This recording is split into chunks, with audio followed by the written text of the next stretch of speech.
Hello everyone and welcome back to another AFK Journey video. In this video we have Perseus on the VN server, and interestingly he has not been changed at all. He has not been nerfed and he has not been buffed. His kit is exactly identical to the kit on the Pioneer server, where he was pretty interesting. If you guys watch my earlier videos about Perseus, mainly he was being used as a nuker damage dealer for PvP because he scales really hard off of temporary stat buffs, increasing his damage dealt, reducing his damage taken. And then also he gets a higher, like 40% enhanced value of every buff which is on top of him. So this is how he was shredding through teams in PvP. So talking about PvP, Perseus was a nuker damage dealer used with a lot of temporary buffers on the team, such as Zandrock, Laika, even Ravion, to power him up to higher levels. However, his real use was just to nuke the enemy team quickly, and if he was not able to get a kill early on, he is susceptible to dying himself. So Perseus in all ways is a damage dealer, kind of hyper carry, melee hyper carry, but he is countered by an enemy, for example Brutus, or even to an extent Thorin, because what Perseus will do is he will lock on to the first target like within his range, and he's going to fire all of his damage off onto that. And so Brutus, who has that 5 seconds of invincibility, is basically just saying, okay, Perseus, show me what you've got. It doesn't matter how much damage you output. I'm going to have 5 seconds of just stalling you, and the rest of my team is just going to kill you and the rest of your team. That's basically how Perseus gets countered, and that's a problem, because Perseus doesn't have a dash. He doesn't have any way to enter the back line. It's just all attacking the frontmost enemy. However, that being said, on offense, Perseus can be very strong, because if you look at an enemy team, they don't have a great tank, or even if they have a tank like Dunlinger or even Thorin, you will kill that hero and then move on to their backline within seconds, because that's how fast his nuking is, especially when he's combined with Lily May. So what the best nuking comp found from the Pioneer server included Perseus and Lily May as your two damage dealers, Ravion to buff up the attack of both of them by as much as possible, then also running another temporary buffer, for example Laika or Zandrock, or both of them together, and then you have all the temporary buffs for Lily May to give her growth stacks, and for Perseus because that gives him damage boost and damage reduction for each temporary stat buff he has, as well as the fact that Perseus scales better off of buffs than any other hero, with that 40% boosted value of any buff that is given to him.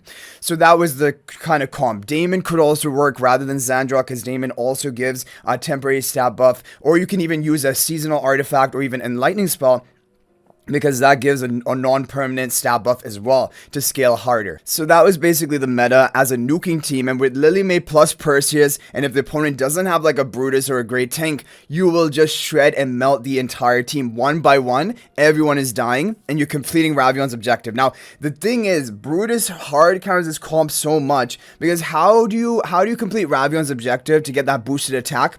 You need to deal either a high amount of damage, or you just need to get an assist or kill. If Brutus is just sitting there, he's not only taking Perseus damage, but he also takes Lily May's range Trambale, because Lily May also locks onto the first enemy within range, and so that is going to be the tank in the front, and Brutus just completely counters both of them. He puts a complete stop to them. So that is basically the thing about both of these heroes. If you're going to run a nuke comp like this, he's just simply countered with one hero, which is Brutus. However, if the opponent doesn't have Brutus on their team, yeah, good luck to them, because Perseus and Lily May are going to run them down, and they're basically over with. You might be thinking, well, what if you run like Kulu, because she can set up a wall? Well, then you just have to run Zandrock of your own. Zandrock is going to break that center boulder, and you just create a free line open up for Perseus. Perseus is going to run down with that movement speed buff of Zandrock within under a second.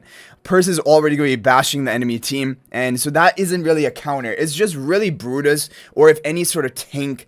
Like Thorin isn't even the best counter, because Thorin is eventually going to be killed, and then Perseus is going to shift focus to another target. The thing with Brutus is no one can ever shift focus from Brutus, because Brutus is just sitting there invincible. So really is Brutus hard counters Perseus and Lily May both this type of a nuking comp. However, at the same time, people usually don't run Brutus on their defense. They don't like to run Brutus on their defense, and then Perseus is just going to eat them up. So that's the thing. Perseus I see as an offense hero. On defense, you would have to run a more bruiser-oriented strategy, which I definitely think can work. If you have a more stall-oriented strategy, maybe with buffers, a Mauler type, like, I don't know, Shakir, you have Mikola, you have more sustain, then potentially Perseus can be good. And he can function a bruiser comp. It's just like he's not going to be nuking the enemy as quickly as, like, you know, all the temporary buffers, rapid nuke comp, but he can go for a bruiser comp and still be effective with a damage reduction and damage boost. Overall, Perseus is a good and flexible PvP hero, but he has issues. Number one, he is a melee hero. That's a major issue. And number two, he has survival in his kit, but he doesn't really boost the survival of allies by that much. And his major survival is just that when he takes high damage, he's going to permanently increase his maximum health by 60% and also instantly recover it. That's basically the survival he has, and then the damage reduction he gains from the number of temporary buffs on him. But other than that, there's not, like, you know, it's not like he's a Thorin. He doesn't have that Brutus invulnerability, so you still can potentially nuke a Perseus quickly if you also come with a lot of firepower of your own. But that's basically the thing for Perseus for Arena and Supreme Arena. That is what it's going to be down to. However, on offense, I think he is a great tool. And he's a very fun tool to use. Because when you buff him up to maximum with those temporary buffs, and you have Lily May on the team as well, the enemy is as good as dead. Like, there's nothing that, like, there's no comp we currently have that has as much upfront bursting damage in the game. There are other comps which, you know, rely on ultimate casting, like Cryonia has, like, ultimate to win, basically. But these Perseus Lily May type comp, within seconds, the enemy team is going to be melted. And probably, yeah, it can probably be a really a good offense option. But on defense, you just run Brutus and kind of shut it down if they're running the nuke type comp. Okay, now let's talk about the other areas which are more interesting to people. So we have Dream Realm. In Dream Realm, so far, we've only had Magmazar today on the VN server, and Perseus has been out, and Perseus has not been the best team. From the testing on the Pioneer server, honestly, there wasn't a lot of usage of Perseus in Dream Realm, and so if I had to make a prediction, I think it's unlikely Perseus will see much use in Dream Realm. However, Ravage Realm at the end of the season is definitely possible.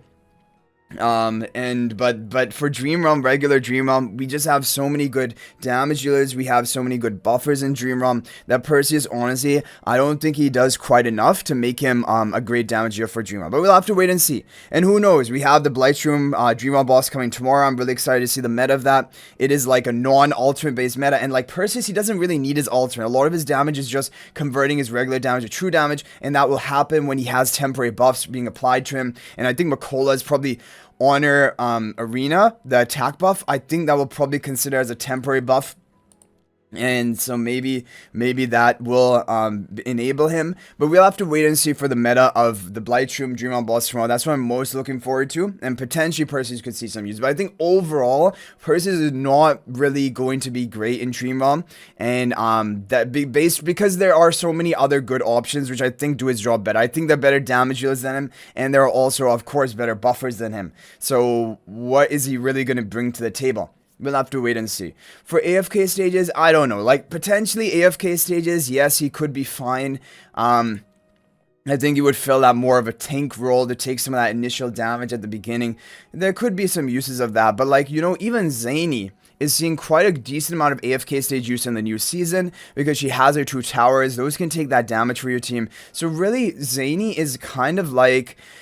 Zany can function as a tank with her towers, and also she can function as a damage dealer, and that's really flexible to have. And so, like, if you're thinking about a Lightbearer hero good for AFK stages, Zany, honestly, I feel like is just going to be more flexible for those stages, and she's already proven her use in AFK stages a bit in the new season. Perseus, I don't know, like, I'm sure he'll be fine as well, but I don't think he'll be like a game-changing hero for AFK stages. I find it very unlikely. So that is basically it about Perseus. Of course, now is not the time to make a decision if you're on the VN server. And if you're on the global server, we have a couple more days before he'll even be coming out for us. And I will make an updated video on should you pull him or not. But my advice is that be wary of Perseus. Be skeptical of it until he's proven his usage in Dream Realm. And if he doesn't have any Dream Realm usage and like really not any meaningful AFK stage usage, then honestly it's a real luxury hero just for the PvP fans. And that's probably not a good reason to pull him, because PvP heroes, yes, like the thing is we just don't have enough resources to be building PvP heroes and also Dream Realm heroes, all the PvE heroes, if for example you're a low spend or a free to play player. And the advice I'm trying to give is for the majority of the players, which are going to be in that light spender category or free to play category. And then it's important to really only be investing in the really crucial PvE heroes, and then also using them in PvP. Like Ravion is a great example, because Ravion has already proven his usage in Dream Realm, on the VN server for pre-endless bosses, and Ravion is also really good in PvP, really good buffer, and also sub DPS, and so he's a perfect example of a hero you should build and then also make use of in PvP. Perseus, unless he has Dream Realm use, just building him for PvP is really a luxury thing, and most people cannot afford to do that. So anyway, guys, I'll make updated videos on this. Of course, if any updates happen to the meta, if Perseus is seeing any usage, I will let you guys know. But basically, the point of this video is that Perseus has not been changed at all from the Pioneer server, and so exactly how he was there is exactly how he's going to be here, and we're just going to have to see the Dream Realm meta evolve. So let me know what you guys think about Perseus in the comment section down below. Are you planning to pull for him or recruit for him? Are you also going to wait and see? Again, remember the banners are 21 days long. You have a bunch of time to make your decision, and don't rush into it. But thanks for watching, guys. If you're not already a member of my AFK Journey Discord server, please join that. There's a link to that in the description of this video. Also, if you're thinking about making a purchase in AFK Journey, please use my affiliate link for the official Farlight store. There is a link to that in the description of this video and a pinned comment. This is the best way you can support me and also gain 5% bonus dragon crystals on your purchase. So thanks for watching. I'll hopefully see you in the next video, and until then, everyone, peace out for now.